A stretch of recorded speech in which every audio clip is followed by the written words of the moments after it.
বলবে যে আজ যদি তুমি পৃথিবীতে না থাকো তাহলে খিলখিল তো থেকে যাবে, তার তো জানার দরকার যে কে তার বাবা। এটা তুমি ওর বন্ধু মানুষ, তোমাকে বিশ্বাস করে যেন বলে, তুমি জেনে রাখলে তুমি কাউকে বলবে না, আমাকেও বলার দরকার নেই, কিন্তু তুমি তো জানলে। বিশ্বাস করো কোজাগরি, আমার না কোনো ইন্টারেস্ট নেই। আমি আমার স্ত্রী, আমার ছেলে মেয়ে, মা, এই বাড়ি, এই সব নিয়ে দিব্য ভালো আছি, সুখী গৃহস্থ মানুষ। আমার পক্ষে এসব করা সম্ভব নয়। কিন্তু এটা তোমাকে করতেই হবে, কিছু করার নেই। এইটা ওই মেয়েটার ভবিষ্যতের জন্য করতে হবে। এটা একটা অমীমাংসিত ঘটনা, যেটা তোমাকে সত্যিটা জানতে হবে এবং আমাকে জানাতে হবে ওই মেয়েটির জন্য। এটা আমার অর্ডার।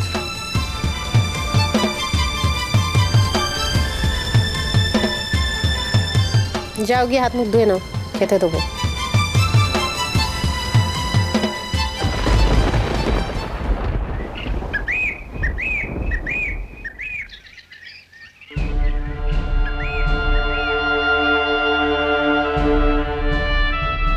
একটু ভেতরে আসতে পারি? আসুন।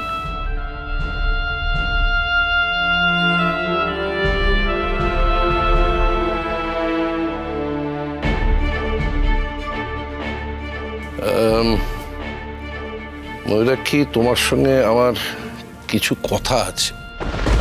আমার সঙ্গে? কেন থাকতে পারে না? না, আমার সঙ্গে তো কোনো কথা থাকার কথা নয়, কিন্তু তবু আছে, বেশ কিছু কথা আছে। দেখুন, আমি কিন্তু এই বাড়িতে আসতে চাইনি। কোজাগরি আমাকে জোর করে এই বাড়িতে নিয়ে এসেছে, আমার তখন কিছু করার ছিল না। আমাদের বাড়িতে বিভিন্ন সময় বিভিন্ন লোক আসেন, থাকেন, এবং তারা আসেন কিন্তু মূলত কোজাগরির আকর্ষণে। কোজাগরি তাদের এ বাড়িতে ডেকে নিয়ে আসে।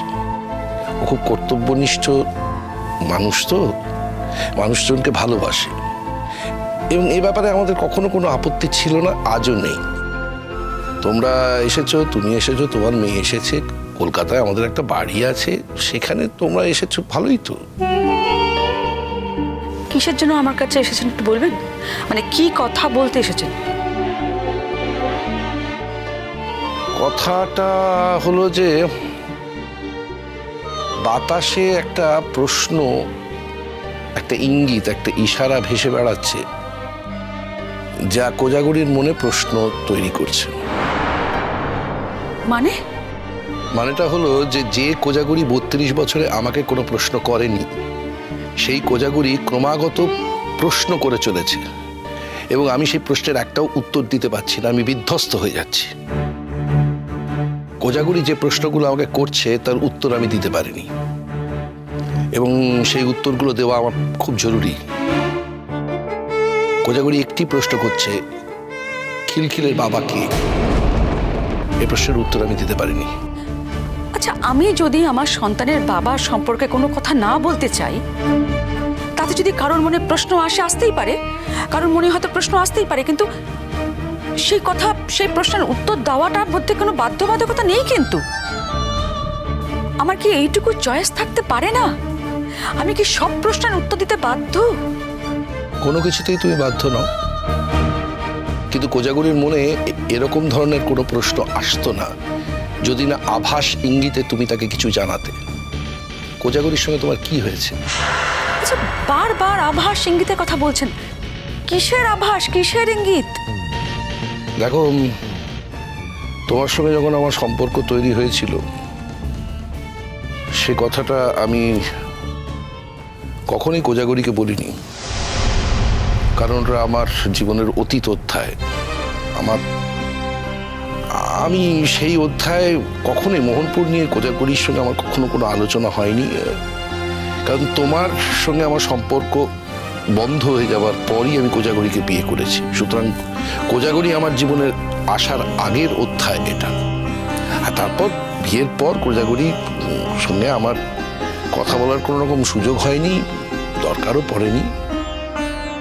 কিন্তু আজ কোজাগরি জানে যে তোমার সঙ্গে আমার সম্পর্ক ছিল, এবং সেটা নানা কারণে পরিণতি পায়নি।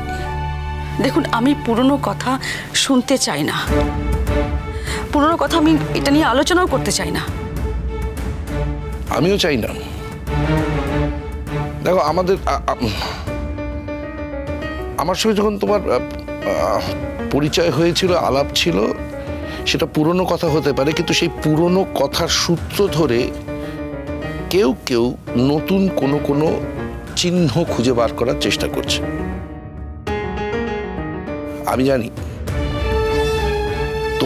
তোমার সঙ্গে যখন আমার সম্পর্ক হয় তখন তো তুমি বিধবা ছিলে এবং তুমি বলেছিলে যে এই সম্পর্কটার কোনো পরিণতি নেই, তুমি দেখতে পাচ্ছ তোমার পরিবার মানবে না। আমার পরিবারও মানতো না, কিন্তু আমি কিন্তু এগোতে চেয়েছিলাম যদি তুমি এগোতে চাইতে, কিন্তু তুমি এগোতে চাওনি। এই কথাগুলো কেন বলছেন আপনি আমাকে? কেন এতগুলো কথা আমাকে শুনতে হবে? আমি শুনতে চাই না এগুলো, আমি বিড়ম্বনার মধ্যে পড়তেও চাই না। আমি বাড়ি চলে যাব। যেতেই পারো, কিন্তু তুমি চলে গেলেই তো তোমার সঙ্গে সঙ্গে প্রশ্নগুলো চলে যাবে না, প্রশ্নগুলো এখানে থাকবে এবং সেগুলো আমাকে বিড়ম্বিত করবে এবং একই সঙ্গে সঙ্গে কোজাগরীকে খুব অশান্তির মধ্যে রাখবে। আমি কি প্রশ্নের কথা বলছেন? আমি বুঝতে পারছি না আমি কি প্রশ্ন রাখলাম। তুমি কোনো প্রশ্ন রাখোনি, তুমি কোনো উত্তরও দাওনি। সব প্রশ্নের উত্তর দিতে আমি বাধ্য নই। সেটা তোমার চয়েস হতে পারে, কিন্তু এই প্রশ্নের সঙ্গে যদি আমার কোনো ভূমিকা জড়িয়ে থাকে তাহলে সেই প্রশ্নের উত্তর তোমার দেওয়া উচিত। আমি তো আপনাকে কখনো কোথাও জড়াইনি। আপনার সঙ্গে যে আমার কখনো সম্পর্ক ছিল সে কথাও আমি কাউকে বলিনি। বললে বরঞ্চ সহজ হতো।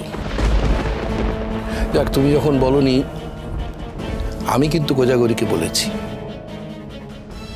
যে বিয়েটা আমার সঙ্গে হতে পারলো না সেই বিয়েটাই তুমি অন্য কারোর সঙ্গে করলে।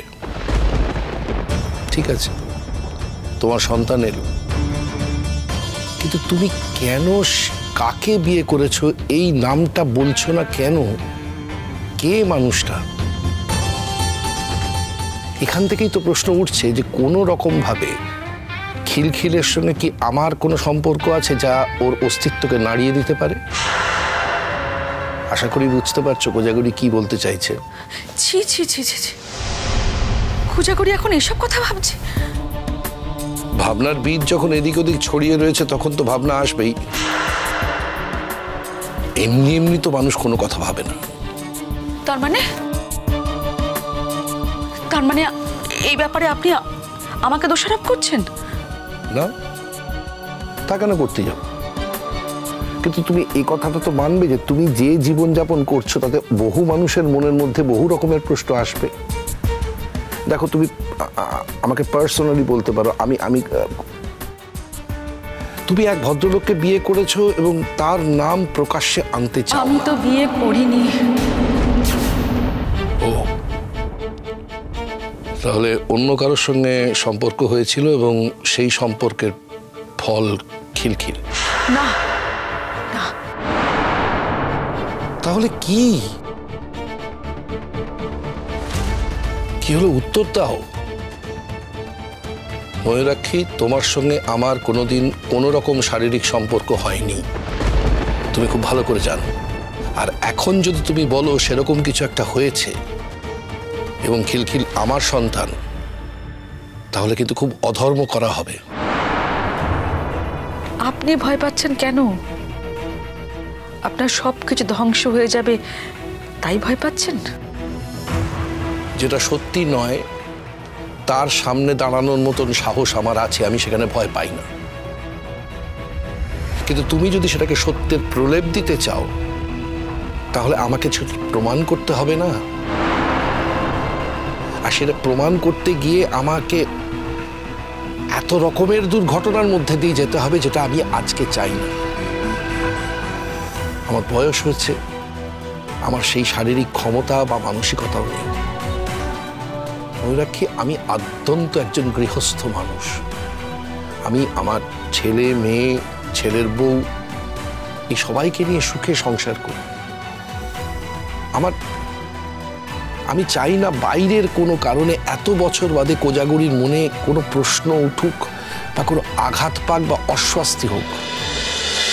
জল থই থই জল থই থই ভালোবাসা।